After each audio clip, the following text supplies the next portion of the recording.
Bonsoir, bienvenue pour cette édition. L'un après l'autre et le cœur rempli de fierté, 10 paysans togolais se sont vus honorer hier à Daparon par le chef de l'État.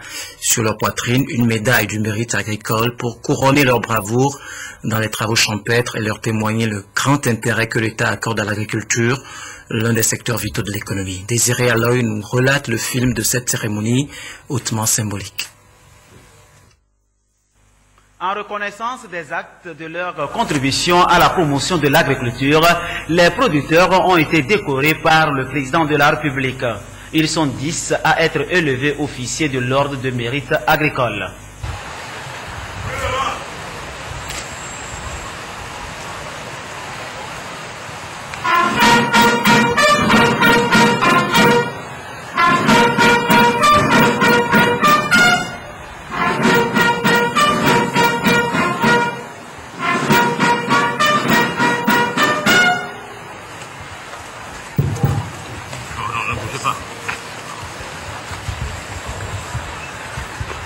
Monsieur Kakwana Rajoué, en vertu des pouvoirs qui nous sont conférés, nous vous faisons officier de l'ordre du mérite agricole.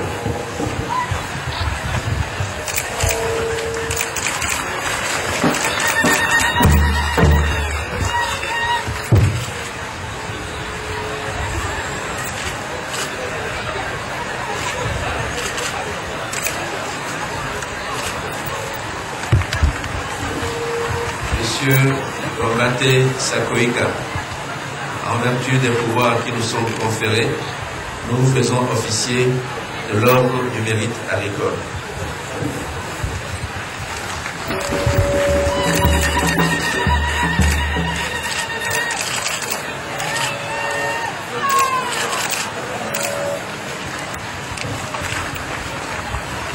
Monsieur Ador Komina, en vertu des pouvoirs qui nous sont conférés, nous vous faisons officier de l'ordre du mérite agricole.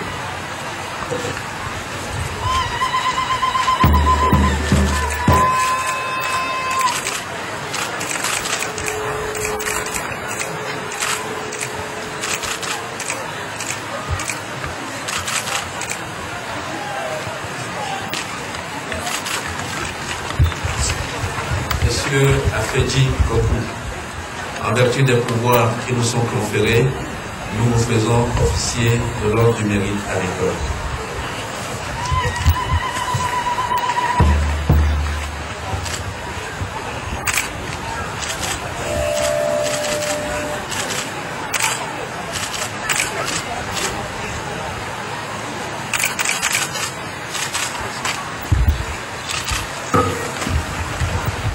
Monsieur Abdallah Eoui, en vertu des pouvoirs qui nous sont conférés, nous vous faisons officier de l'ordre du mérite agricole.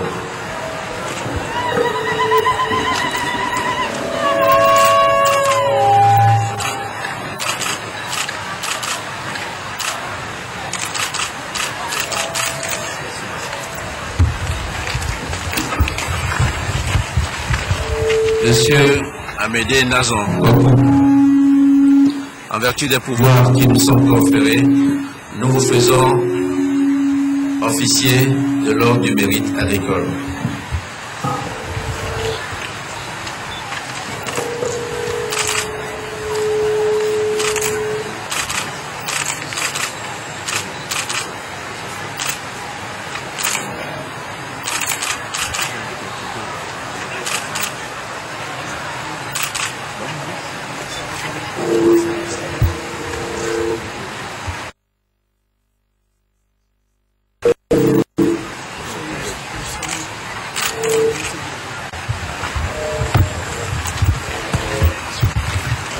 Monsieur Mil Bawa Medine, en vertu des pouvoirs qui nous sont conférés, nous vous faisons officier de l'ordre du mérite agricole.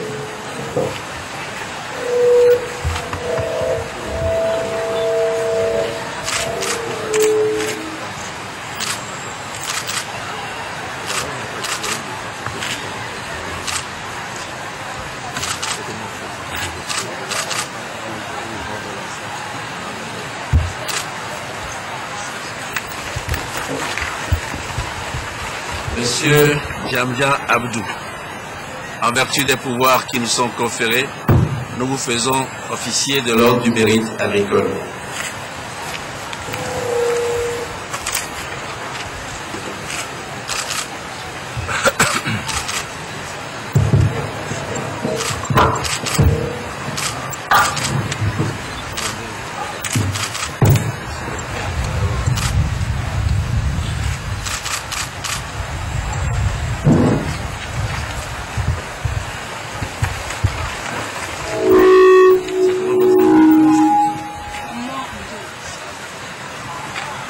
Madame Mon, en vertu des pouvoirs qui nous sont conférés, nous vous faisons officier de l'ordre du mérite agricole.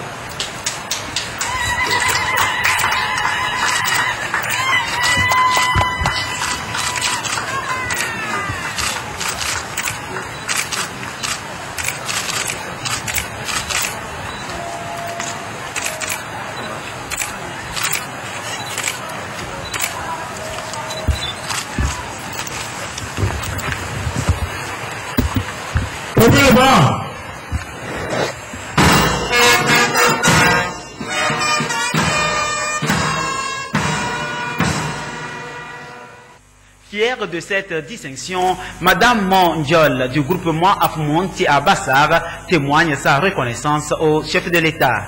Moi, je suis très heureuse d'avoir été décorée aujourd'hui avec monsieur le président de la République, monsieur Faure. Je tiens à le remercier pour le compte de soi avec lui. Aux autres producteurs, je dois les encourager de faire mieux comme nous, pour qu'un jour soit aussi décoré. Comme je travaillais, maintenant ça ferait partie pour pouvoir gagner. Comme il m'a encore décoré, il faut que je montre l'exemple de ma décoration. 20 autres acteurs agricoles ont été également décorés chevaliers de l'ordre de mérite agricole au nom du président de la République par les ministres Urokura Agadazi et Bissoun Nabagou, respectivement en charge de l'agriculture, de l'élevage, de la pêche et de l'équipement rural. Ces braves agriculteurs sont parmi tant d'autres producteurs qui œuvrent pour la croissance agricole au Togo. Et en plus des distinctions, les paysans ont été encouragés à faire plus. Du matériel agricole leur a été remis pour les accompagner dans leur peine quotidienne sous le vent, la pluie et le soleil. L'occasion était surtout propice pour inciter la foule qui était présente à souscrire à l'APSEF, l'accès des pauvres aux services financiers, pour amenuiser les questions de pauvreté qui se posent avec acuité dans ces communautés rurales. Les plus hautes autorités du Togo multiplient des efforts pour faire sortir les populations de l'état de pauvreté. Le Fonds national de la finance inclusive vient répondre à ce souci du chef de l'État, Faure Issezumna Nyazingbe, à travers le ministère en charge du développement à la base. Le premier produit de ce fonds est l'APSEF, accès des pauvres aux services financiers. Un produit qui vient contribuer à l'insertion des femmes et des hommes pauvres sur le marché de la finance inclusive. En présence du président de la République, les premiers bénéficiaires du produit APSEF sont sensibilisés à Dapaon sur la finalité, les moyens et les zones d'intervention. Il s'agit de mettre à la disposition de toute cette population vulnérable de microcrédits devant leur permettre d'entreprendre des activités génératrices de revenus ou alors renforcer pour celles qui l'ont déjà entreprise. Il s'agit de mettre à leur disposition de microcrédits d'un montant maximum de 30 000 francs. Et il y a lieu de préciser à ce niveau que tout le monde n'est pas obligé de demander le montant de 30 000 francs. Le montant demandé doit être en adéquation avec les activités génératrices de revenus exercées par chaque membre qui est bénéficiaire potentiel. Qui sont les bénéficiaires potentiels de ce produit APSEF? Il s'agit des populations vulnérables mais économiquement actives. Elles doivent se constituer dans des groupes solidaires de 4, 5, voire 6 personnes. On ne leur demandera aucune garantie matérielle, ni financière, ni épargne préalable avant d'avoir accès à ce crédit. Le produit APSEF reste alors une vision du chef de l'État pour augmenter le revenu quotidien des couches défavorisées. Je suis le vendeur de Gary et de Cosset. Avant, je prenais les choses à crédit. Et je dois payer sur un délai de 1 mois et demi. Mais aujourd'hui, grâce au produit APSEF de FNFI, je peux vendre librement mes marchandises et les vendre comme je veux et rembourser dans un délai de 6 mois. Je suis très contente de l'acte ou bien de l'œuvre que le président Paul Yassine a fait pour nous. Le produit APSEF vient nous aider à améliorer nos conditions de vie. Nous disons bye bye à la vie. Les acteurs du secteur informel, potentiels bénéficiaires de ce fonds, reconnaissent désormais qu'il est important, voire urgent, d'être organisés pour bénéficier d'un appui et d'un encadrement de l'État afin de faire dos à la précarité. Une mission de la délégation à l'organisation du secteur informel d'Aussi, qui a eu d'ailleurs à sensibiliser l'assistance sur son fonctionnement. Avant cette étape de Dapan, la ministre du Développement à la base était dans la COSA pour constater l'effectivité du lancement du fonds. À Kara, l'engouement autour du projet est à son paroxysme. Victoire Dogbé était ravi de trouver des bénéficiaires heureux et comblés.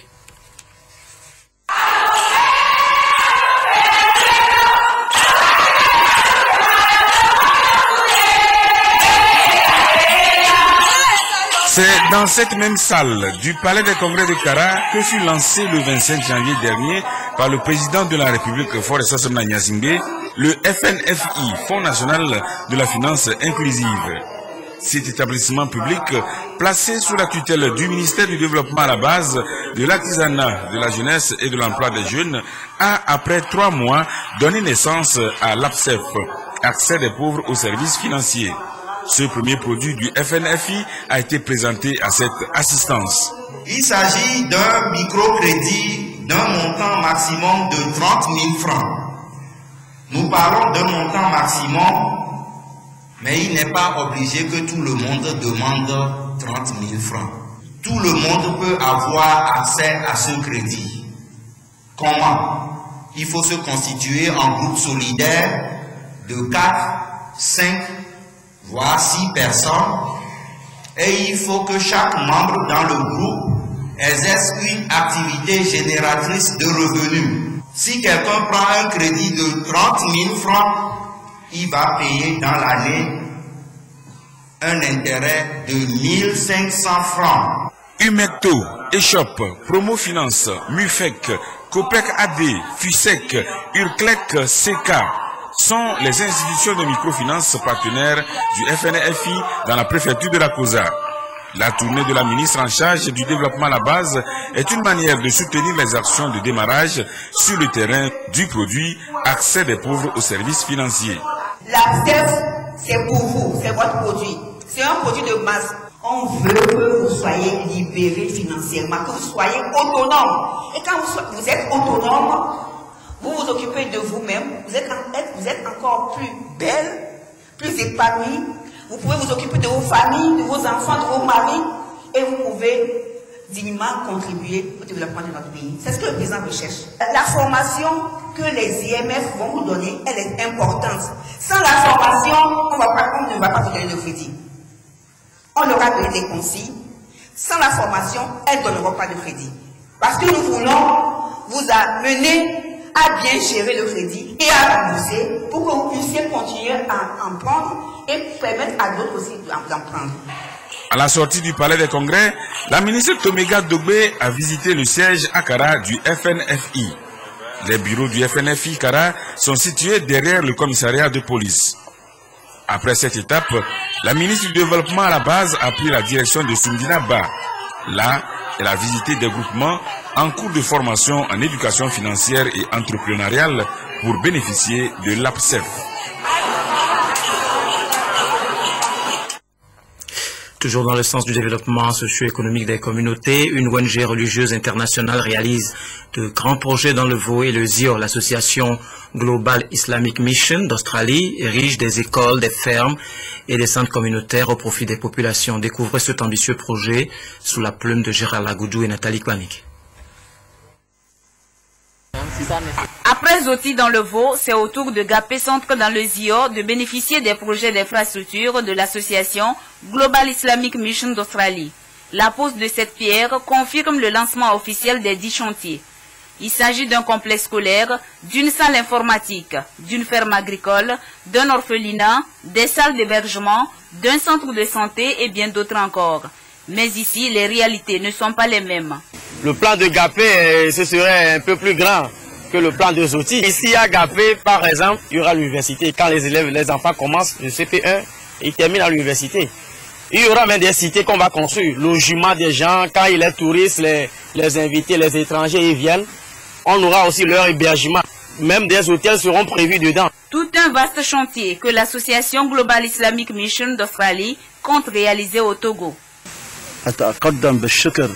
Je remercie tout le peuple togolais, surtout le gouvernement, pour ses efforts pour le bien-être de la population. Notre association Global Islamic Mission Australia, que je préside d'ailleurs, voulu apporter sa pierre à l'édifice de ce pays. L'État n'est pas le seul concerné par les défis de développement. Il s'agit d'une implication totale de toutes les couches sociales. Notre choix a porté sur le Togo parce que ici la paix de Dieu règne. La stabilité, c'est ce qui attire beaucoup plus les investisseurs. Joie et soulagement pour la population de Gapé Centre. Les représentants locaux de l'association au Togo promettent un bon usage au terme de la réalisation de ces infrastructures. Tant que Global Islamique vivra, nous continuerons notre mission. Celle de suivre du début jusqu'à la fin. Parce que ce que vous avez tracé tout à l'heure, c'est un projet qui nous fait peur, mais c'est un projet pour lequel nous devons mettre tous les efforts pour sa réussite. C'est un atout. Les orphelins, ils auraient besoin d'un soutien. C'est vivement un mot de remerciement, pas personnellement pour moi, à toute la population de Gapé. Global Islamic Mission d'Australie a déjà construit un orphelinat à Lomé, 9 mosquées dans le Vaud et dans le Zio, 3 écoles franco-arabes. L'association dispose de 43 hectares pour la réalisation des infrastructures scolaires. 2 pareils projets de développement ont également été réalisés au Burkina Faso. Et tous ces projets devraient en principe profiter à la fois aux hommes et aux femmes dans les différentes communautés bénéficiaires, mais ce n'est souvent pas le cas.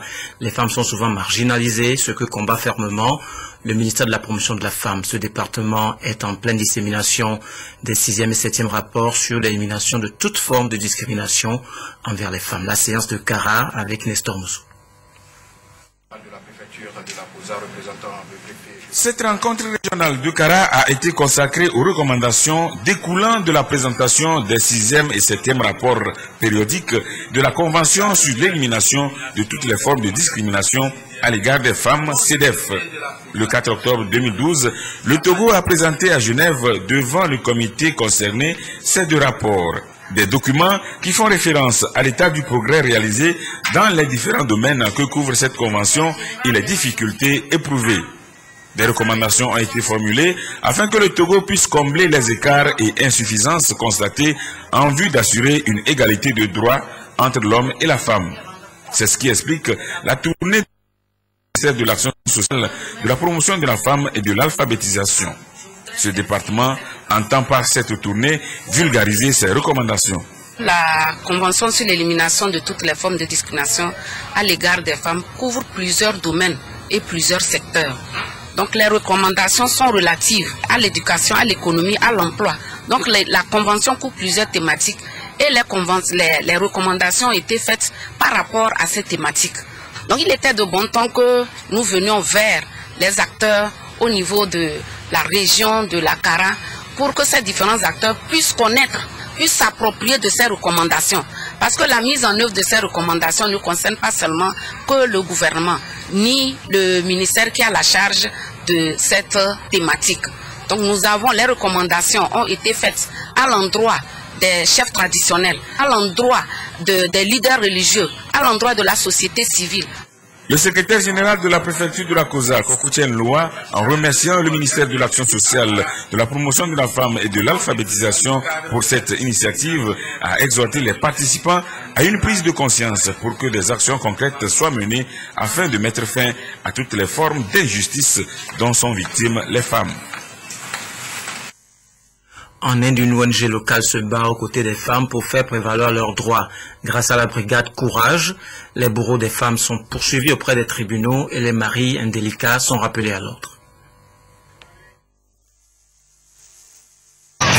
État du Madhya Pradesh, l'Inde rurale où chacun ici survit sans électricité, sans médecin et avec moins de $2 par jour.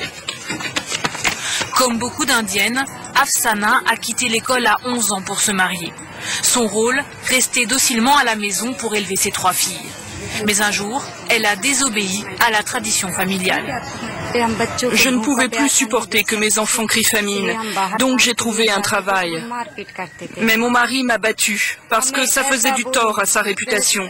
Je me sentais démunie et je ne savais pas où chercher de l'aide. Cette aide, Afsana l'a trouvée auprès de la brigade Courage, un groupe de femmes locales reconnaissables à leur sari bleu. Une initiative des autorités provinciales soutenue par l'ONU et son Fonds international pour l'agriculture. La brigade a été créée parce qu'ici, les filles étaient violées.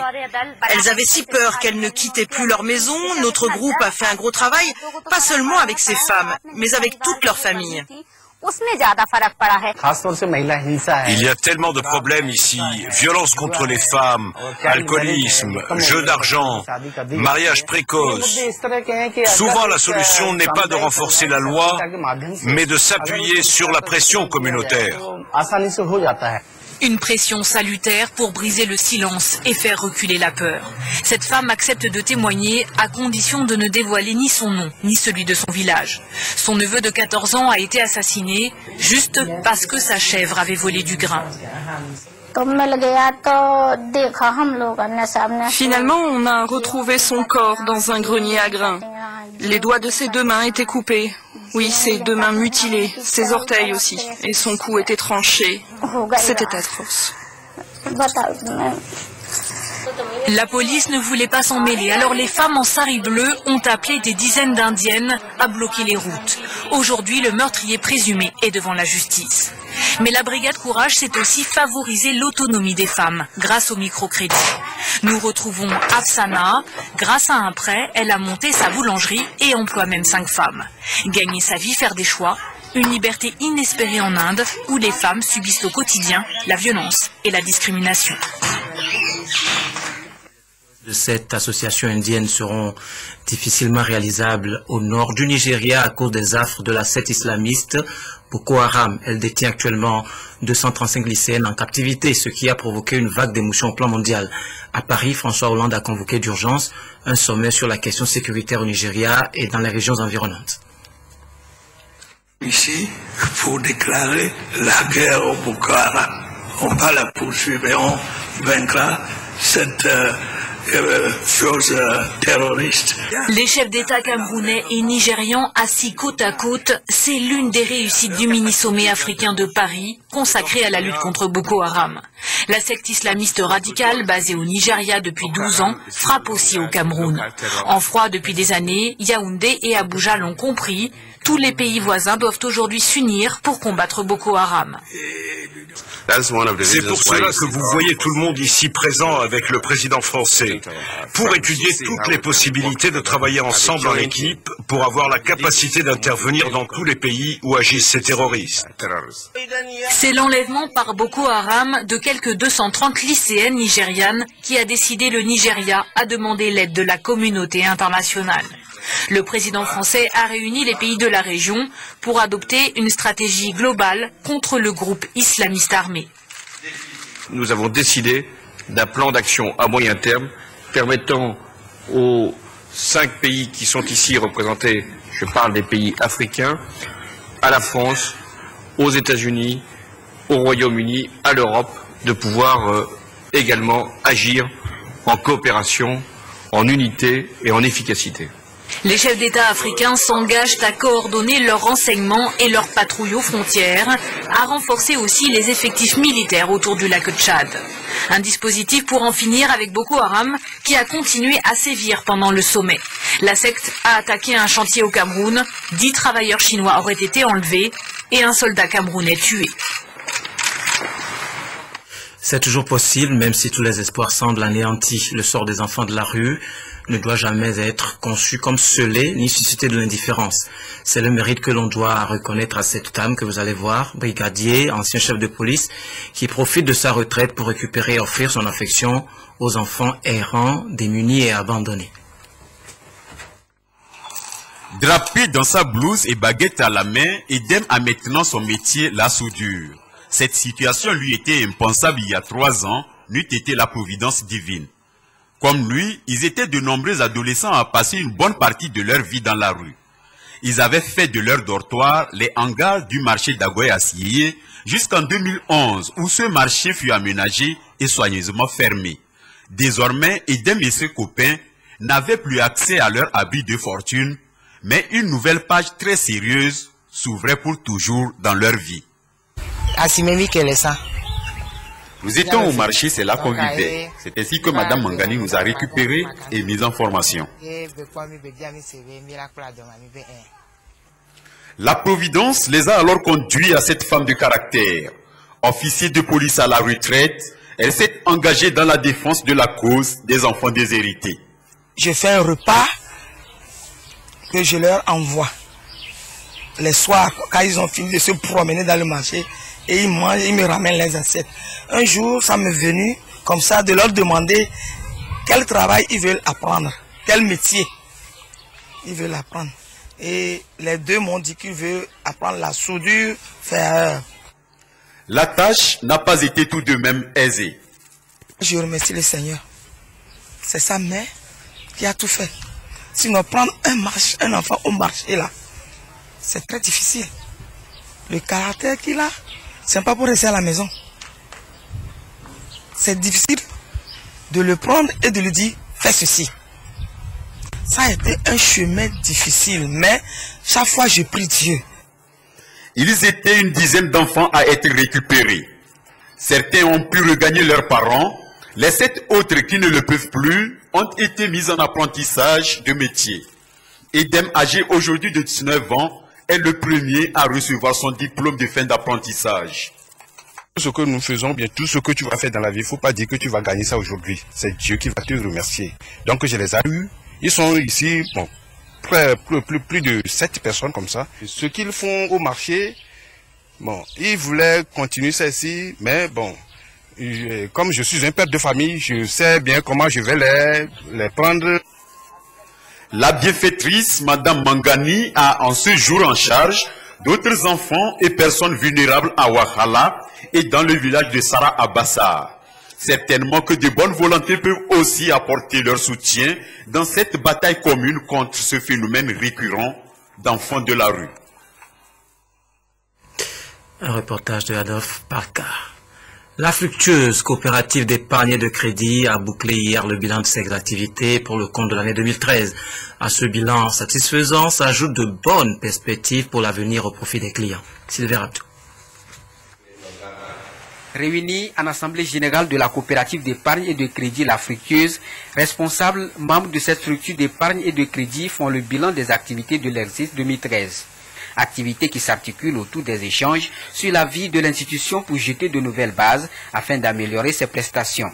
C'est également une politique pour éclairer les adhérents sur la gestion de ce patrimoine financier afin de mieux répondre à leurs besoins en matière de crédit. Les différentes activités que nous avons menées ne doivent pas échapper, leurs résultats ne doivent pas échapper aux membres. Donc comme si nous sommes là, on étale ces différents résultats et ils analysent, ils apprécient et on pose des questions là-dessus pour plus d'éclaircissement.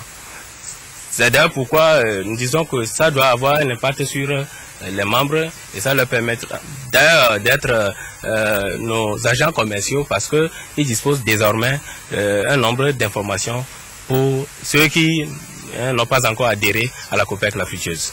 Aujourd'hui, la COPEC La Fructueuse veut encore être plus proche de sa clientèle. Raison pour laquelle en 2013, elle a octroyé des microcrédits à ses membres, dénommés crédits sociaux pour les accompagner à démarrer leurs activités génératrices de revenus. Il y a plusieurs produits que nous mettons à la portée de nos membres. Il y a l'épargne, comme vous le voyez, il y a le crédit, il y a le crédit de différents types de crédits que nous mettons aux côtés des membres. Et le crédit phare que nous qui marche bien dans notre COPEC La Fructueuse, c'est le crédit social. À cette 7e Assemblée générale, la COPEC La Fructueuse veut aller plus loin dans ses prestations tout en renforçant et en améliorant les produits et services financiers tels que l'épargne, le crédit et le transfert de fonds. Elle entend décentraliser l'offre des produits et services à travers le développement d'un réseau et aussi centraliser les opérations et le système d'information. Les musées du Togo, objet d'une affluence particulière à compter de ce jour, journée internationale des musées. Jusqu'au 23 mai, le public est invité à aller découvrir la richesse culturelle du Togo au musée de Lomé, à Néhokara et d'Apan. Arnold Kiliou. Ils sont implantés dans les différentes régions du Togo. Les musées, ces lieux de conservation du patrimoine du Togo qui constituent une richesse est très peu connue des populations. Et pourtant, leur valorisation contribuerait au développement économique du Togo. Ces activités portes ouvertes organisées à l'occasion de la Journée internationale des musées permettront aux visiteurs de découvrir plus de 400 collections exposées. Les visiteurs auront à mieux comprendre l'histoire, les repères identitaires, les inventions, l'archéologie, bref, le patrimoine ancestral et culturel du Togo. La visite d'un musée pour l'observer, si vous regardez seulement les objets sans vous poser vous-même des questions, vous ne comprendrez pas grand-chose. Il faudrait que vous vous remettiez en cause, que vous vous posiez des questions. À quoi a servi cet objet? À quoi ça se réfère? Pourquoi cet objet est là et pas là? C'est en ce moment qu'on pourra découvrir la richesse de la culture. Par exemple, au musée national, vous voyez un fourneau. Comment, depuis les ancêtres, on fondait le minerai de fer. À l'intérieur, vous avez la reconstitution d'une forge. Vous voyez les objets utilisés dans la forge, les personnes impliquées dans la forge et les objets issus du travail de fer. Les musées de Lomé, Aného, Sokodé, Kara et Dapaon seront ouverts au public. Un appel est donc lancé aux populations dans le sens d'une collaboration efficace avec les professionnels des musées afin de valoriser ce patrimoine culturel et de lutter contre le pillage et le trafic illicite des biens culturels. Voilà, nous étions heureux de partager ces nouvelles avec vous et merci de nous avoir prêté une oreille attentive. On se retrouve à 22h30 pour une nouvelle édition.